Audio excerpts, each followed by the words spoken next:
Welcome back, brothers and sisters. I am Braden. This is Langley Outdoors Academy, and thank you for stopping by.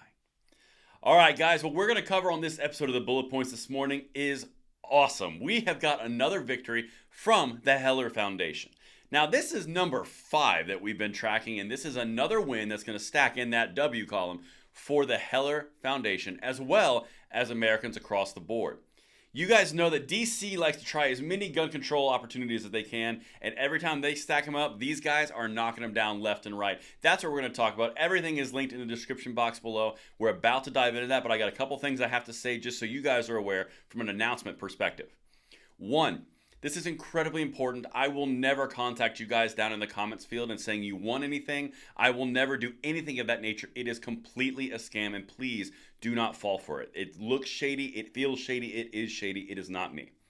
Now, that's the first thing. The second thing is I will be at this event starting this weekend. If you are in Virginia, this is something that you're going to want to go. I am going to the Guns Out Range Day. This is going to be so amazing. It is coming up on this Saturday, and hopefully I will see you there. I'd love to take part in the fun with you guys. But now I'm going to say a quick word from our sponsor, wrap all the intro up, and then we're going to dive into the victory from the Heller decision. This is why we fight, people. But today's sponsor is Acre Gold. In today's economic environment, inflation is actively diminishing the value of our dollar and our savings. One way to fight inflation is investing in gold. Acre Gold has a program to make gold affordable in order to preserve your savings against future inflation. Check out the link in the description box below, and thank you so much to Acre Gold for making the videos this week possible. But now, brothers and sisters, let's dive into this because I've got to show you what they're calling on the Foundation's website as Heller 5. Okay, this is an ammunition limiting capacity in DC. Check this out.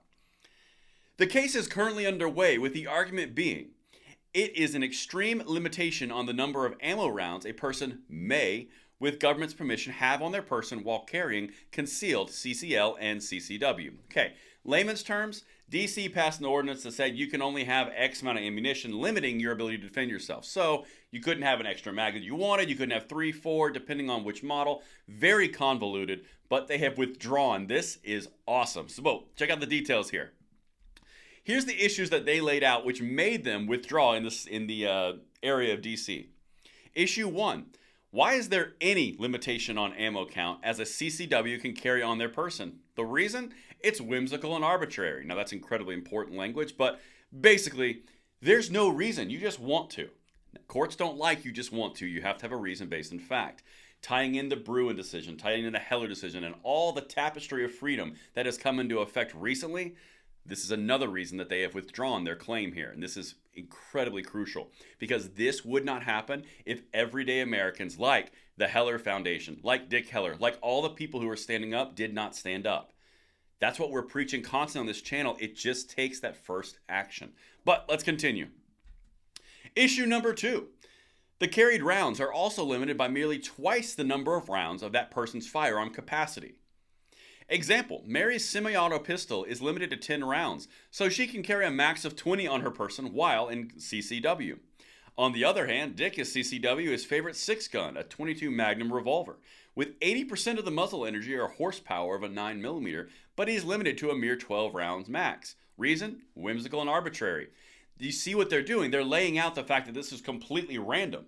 This is not based in fact. This is not based in anything that's allowed to infringe upon the Second Amendment, which is why they're saying whimsical and arbitrary.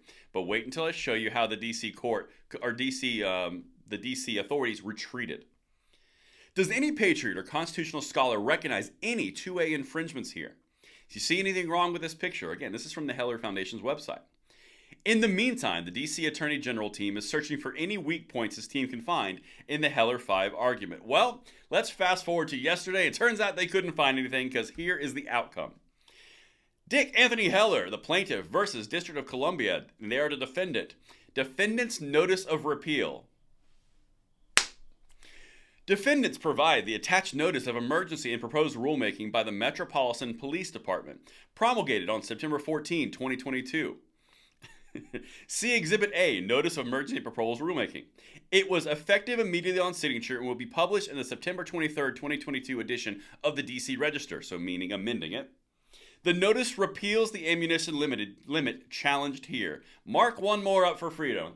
Boom, baby.